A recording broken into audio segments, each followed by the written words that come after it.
السلام علیکم ورحمۃ اللہ وبرکاتہ۔ امید ہے کہ سبھی احباب بخیر و عافیت ہوں گے، اور دعا ہے کہ اللہ تبارک و تعالی سبھی کو خیر و عافیت کے ساتھ میں رکھے۔ آج کے سبق کے اندر ہم پڑھیں گے سورہ بقرہ، پارہ نمبر 2، آیت نمبر 165، 165۔ تو چلیے سبق کو شروع کرتے ہیں۔ اعوذ باللہ من الشیطان الرجیم، بسم اللہ الرحمن الرحیم۔ ومن الناس من يتخذ من دون اللہ اندادا ومن الناس، نون کے اوپر تشدید ہے تو یہاں پر غنہ کریں گے۔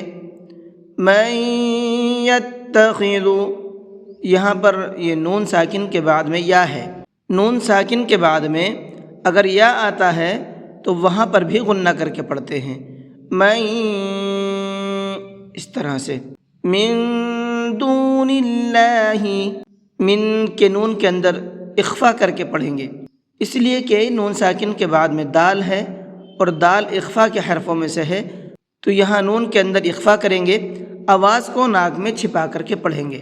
دون اللہ، اللہ کے لام کو باریک کر کے پڑھیں گے، اس لیے کہ اللہ کے لام سے پہلے زیر ہے۔ کہیں پر بھی اللہ کے لام سے پہلے زیر ہوتا ہے تو وہاں اللہ کے لام کو باریک کر کے پڑھتے ہیں۔ اب یہاں پر اندادا پہ سانس توڑا تھا لیکن آیت نہیں ہے تو اب پیچھے سے لوٹا کر کے پڑھیں گے۔ اندادا یحبونہم کحب اللہ،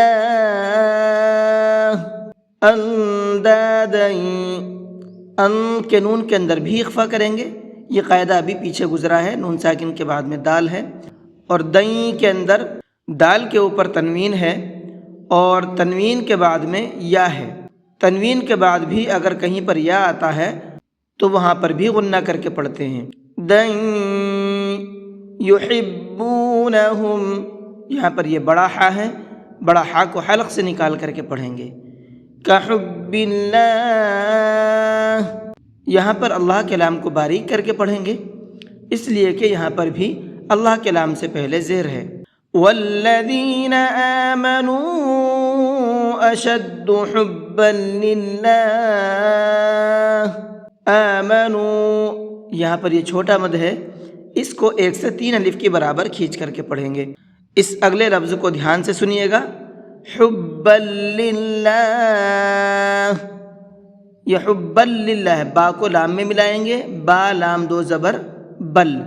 یہ پوائنٹ اس لیے بتا رہا ہوں، اس کے اندر اکثر غلطی کرتے ہیں، اس کو حبا للہ نہیں پڑھتے ہیں بلکہ حبا للہ پڑھتے ہیں، تو حبا للہ نہیں ہے بلکہ حبا للہ۔ وَلَوْ يَرَى الَّذِينَ ظَلَمُوا إِذْ يَرَوْنَ الْعَذَابَ،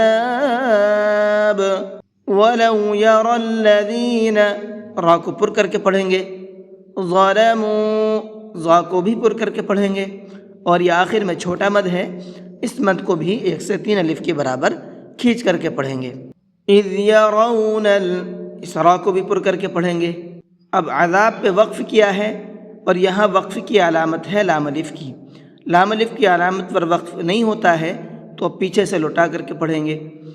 اِذْ يَرَوْنَ الْعَذَابَ أَنَّ الْقُوَّةَ لِلَّهِ جَمِيعًا، قوت، یہ بڑا قاف ہے، اس کو پر کر کے پڑھیں گے، اور پھر میں نے یہاں پر وقف کیا ہے تو یہاں بھی لام الف کی علامت ہے، تو اب یہاں پر بھی پیچھے سے لوٹا کر کے پڑھیں گے۔ جَمِيعًا وَأَنَّ اللَّهَ شَدِيدُ الْعَذَابِ، جَمِيعًا، یہاں عین کے اوپر تنوین ہے اور تنوین کے بعد میں واو ہے، تنوین کے بعد میں اگر واو آتا ہے تو وہاں پر بھی غنہ کر کے پڑھتے ہیں، جَمِيعًا، اس طرح سے۔ وَأَنَّ اللَّهَ، اور اللہ کے لام کو منہ بھر کے پڑھیں گے، پر کر کے پڑھیں گے، اس لیے کہ اللہ کے لام سے پہلے زبر ہے۔ شدید العذاب، تو یہ آپ کی آیت الحمدللہ مکمل ہو چکی ہے۔ اس آیت کے اندر جو تجویدی پوائنٹ ہیں، تجوید کے قاعدے ہیں، وہ میں نے آپ کو بتا دیے ہیں۔ ان تمام قاعدوں کو نظر میں رکھ کر کے آپ پریکٹس کیجئے، اور جس طرح سے میں نے پڑھا ہے اسی طرح سے پڑھنے کی کوشش کیجئے۔ انشاءاللہ بہترین قرآن کریم پڑھنا سیکھ جائیں گے۔ اور پھر پڑھنا کیسے ہے، ایک بار میں آپ کو پڑھ کر کے بھی سنا دیتا ہوں۔ وَمِنَ النَّاسِ مَن يَتَّخِذُ مِن دُونِ اللَّهِ أَندَادًا يُحِبُّونَهُمْ كَحُبِّ اللَّهِ وَالَّذِينَ آمَنُوا أَشَدُّ حُبًّا لِلَّهِ وَلَوْ يَرَى الَّذِينَ ظَلَمُوا إِذْ يَرَوْنَ الْعَذَابَ أَنَّ الْقُوَّةَ لِلَّهِ جَمِيعًا وَأَنَّ اللَّهَ شَدِيدُ الْعَذَابِ۔ جی آج کے سبق کو یہیں پر ختم کرتے ہیں۔ السلام علیکم ورحمۃ اللہ وبرکاتہ۔